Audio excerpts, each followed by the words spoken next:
You are welcome to today's lecture under the use of English series for JAMB UTME, episode 22. If you have made it this far, you are such a hero and your work shall pay off on the day you are going to see your UTME result. Today's topic is being and being forms. These two verbs you have here, they are forms. Do not forget to make notes as you take this lecture, make your own notes for subsequent revision, and also enable full screen view by tapping on the icon located at this place that I'm hovering my mouse to enjoy the maximum viewers experience. Without wasting much of our time, let's head straight into the lecture outline. Lecture outline: principles of using being and being in a sentence. Practice exercises from WAEC and JAMB/answers. Quick recap of the lecture. You will learn the above in this lecture and I wish you good luck. Being and being forms. This one is pronounced being. This one is pronounced being. Being and being. They are forms. Many irregular verbs end in ing when indicating continuity of activity and en when indicating completion of activity. So many irregular verbs. If you have not taken my lecture on irregular verb, do that right away by tapping on the link in the description to access the series. Find the video of irregular verbs there. Many irregular verbs end in ing to indicate continuity of action, like a continuous, like their present continuous form ends in ing. That's what this is trying to say. Their present continuous form ends in ing, irregular verbs. And their past form or past participle form, like completion of an action. What happened in the past? It has completed, it has ended. It ends in en, which is en. For example, this being we have here, this one is ending in ing. This is telling you that this form is for the present continuous or for the continuous, that something is ongoing, continuous, continuity of an activity. While this one ending in en is trying to tell you that this is a completed action or is used for completed actions, okay? So the two rules here are with regards to the active voice. The two rules that we are going to treat right away is regarded to active voice when the sentence is in the active voice. So if you have not taken my lecture on active and passive voice, do that right away by tapping on the link in the description of this video to access the series and take the lecture on active and passive voice. Moving on. The first rule, there are two rules that govern the being and the being form. The being and the being form. Two rules govern them. That's the ing form and the en form. The form ending in ing and the form ending in en. Okay? The ing form goes with auxiliary verb be and its many other forms such as is, are, am, was, were, and so on and so forth. The ing form of this irregular verb, of this being, ing form of being, goes with what? Auxiliary verb be and its other family members. The auxiliary verb be has other family members, which are is, are, am, was, were, and so on and so forth. There are many, but these are the most common. These five are the most common. Is, are, am, was, were. These are the most common. So you have to know this by heart. The family of the verb be. When we treated pronoun, we also treated the verb be. If you have not seen my lecture on pronouns, do well to take my lecture on pronouns. So let's see an example that illustrates this statement here, this first rule, okay, governing the ing form. Remember, it takes the auxiliary verb be. The ing form takes the auxiliary verb be and its other family members or the component of its family. Let's look at the examples. He is being cheated. Is, remember, it goes with the auxiliary verb be and its family. Is part of the auxiliary verb and its family. And since the ing form is here, it's trying to tell us that this is a continuous action, that this cheating is ongoing, is continuous, it's in the present. He is being cheated. Correct. This statement is correct. It follows the rule. The next example we have here is they were weaving it. They were weaving it. Take note of the ing underline, telling you that it's still in the ing form. And this law is pertaining to sentence in active voice, not passive voice. Sentence in active voice. They were weaving it. ing form of verb. Can you see? ing. So the verbs ending in ing takes this auxiliary verb be and its family. Is, are, am, was, were, and so on and so forth. The next example here says we are eating. ing form, eating. Eating, ing form of verb. Are is taking one of the verb that is part of the family of the verb be, the auxiliary verb be. Are is part of it. The next example here is the sun was rising. This is in the continuous form, remember. ing, the continuous. The sun was rising. Was, like it took here. Was is what? It's trying to tell us that it obeys this first rule because was is part of the verb be's family. Okay? This verb be is part of the family. This is was there. So have that at your fingertips. The verb be has other family members, which includes is, are, was, were, and so on and so forth. But these are the most common. Moving on. The second rule of the verb being and being, or the verb ending in ing form and the en form. The second rule states This second rule is for the EN form. The first rule was for the ING form. So this second rule is pertaining to only the EN form. The EN forms goes with auxiliary verb have and its other forms such as has and had. Shiki now. The first rule states that the ING forms of verbs goes with what? The form of the verb be. The verb be and its other components, which includes it, was, am, were, and so on and so forth. But for the EN form, which is the second rule, it goes with the auxiliary verb have and its other family members. What are the other family members or components of have? It goes with what? Has, had, and so on. That's have has other family members like has and had, has and had. So the ING form goes with is, are, be, am, was, were. Why the what? The EN form goes with have, has, and had. But that's why you have to take every lecture in this series. You have to take all the lecture in this series. So ensure you take all the lectures in the series. Very, very important. Everything, they go hand in hand. You need to know this for you to properly know this. You need everything to conquer in your JAMB UTME 2026. So let's look at examples pertaining to this second rule governing the EN form of verb. The first example we have here is he has been cheated. Take note of the form EN, the EN form. He has been cheated goes with has. If you put he is being cheated, it's wrong, it becomes wrong. It's not supposed to use the EN form. It does not go with the EN form. They had woven it. EN form here again goes with what? Had. We have eaten. EN form goes with what? Have. The sun had risen.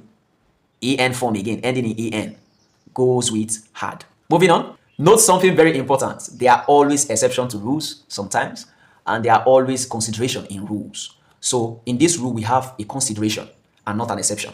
So the consideration we have here is the two rules also applies in verb form that end in ing and en. So verb forms that end, I'm giving you an expo for your JAMB UTME exam to use in your discernment for your JAMB UTME and WAEC exams. So the two rules also goes with what? The verbs ending in ing and en forms. For example, if you look at the left hand side of the table, we have the ing forms. On the right hand side of the table, we have the en forms. Let's take a look at the left hand side of the table. Judging from the left hand side of the table, we have examples like doing ending in ing. This is a verb form ending in ing. Walking ending in ing. Okay, so let's look at their counterparts and so on and so forth. So looking at the right hand side of the table, we have the en forms. The first example there is given ending in en. The second example there is chosen ending in en, and so on and so forth. Let's look at an example that further illustrates this, that any verb form that ends in ing and en form also obey or also comply with the rule 1 and rule 2. The ing and en forms can only apply in absence of being and being in a sentence. So before you use the two rules for verbs ending in ing form, make sure that there is no being and being in the sentence. Make sure that there is no being and being in the sentence. In the absence of this, the verb ending in ing and the verb ending in en replace the law. Replace the law or the rule compliance. Okay, the verb ending in ing and the verb ending in en replace the laws of the rule compliance. Let's look at the example next. Remember, in the absence of being and being. Let's see example next. Wrong ing forms. Some wrong ing forms. We are going to indicate the wrong one with this symbol, which is wrong. Okay, so let's look at the right ones first. He is waving at you. He is waving at you. What is the law of the ing form? It goes with the verb be and its family. Is part of the family of the verb be? Yes, that's the ing form. So when you say he has waving you, it becomes wrong. He have waving because this is the ing form. Remember, we only apply this to verb ending in ing or en when there is no being or being in the sentence. No being or been in the sentence. If you can look at this sentence, there is no being or being. The next example we have here is Shioma and Godwin are making the bed. Correct. Why is it correct? Shioma and Godwin are making the hair. We have the verb here ending in ing. If you look at this statement, there is no being, neither is there being in the sentence or in the statement. And the ing form goes with the verb be and its other family members. Okay, and of which are is part of the members of the family of the verb be. Looking at the next example we have here, it says, he have waving at you. Wrong. Why is it wrong? We have, if you look at this statement here, we have no being or being in the statement. Yes, we are banking on this verb ending in ing to tell us what we are going to use as the auxiliary verb, to tell us what is going to stand as the auxiliary verb. Peradventure, we have a blank space here that we are having this have here. If there were to be a blank space here, what are we supposed to put there? Have is wrong. Why? Because this is the ing form. It's supposed to go with the verb be and its other family members. So making this wrong. The next example we have here is Shioma and Godwin had making the bed. Wrong. Why is it wrong? When you look at the statement, it has no being. E-E-E-N, B-E-E-N, or B-E-I-N-G. we are banking on this base verb making. And the auxiliary verb we have, what auxiliary verb are we supposed to use when it ends in ing instead of en? We are supposed to use what? We are supposed to use what form? We are supposed to use the form of verb be and its family members, of which had is not part of it, making the sentence wrong. So let's look at the en forms. Wrong en forms. Let's look at the right one before we look at the wrong ones first. The first example we have here is the girls have woven the hair. Correct. Why is it correct? When you look at this sentence or the statement has no being or being. And the base verb we have here is woven, ending in en, the en form. Remember, the en form goes with have and its other families, which is had and what has, and of which we have here, making it correct. Remember, and it is obeying the law of grammatical concord. That's how you are going to choose between have, has, or had. The law of grammatical concord, or the law of notional concord, or the law of proximity concord. That's how you are going to choose, especially the law of grammatical concord. If you have not taken my lecture on grammatical concord, do that right away by tapping on the link in the description. Okay? So, how are you going to know the right choice to pick from the auxiliary verb and its family? Just like the verb be and the other family, you have many of them. How are you going to know the right one to pick? Or the verb have and its other family members, how are you going to know the right one to pick? Obeying the law of grammatical concord. You pick the one that obeys the law of grammatical concord when integrated to the sentence. Obeying the law of grammatical concord. All right, the next example we have here is Shioma has chosen a dress. Correct. Why is it correct?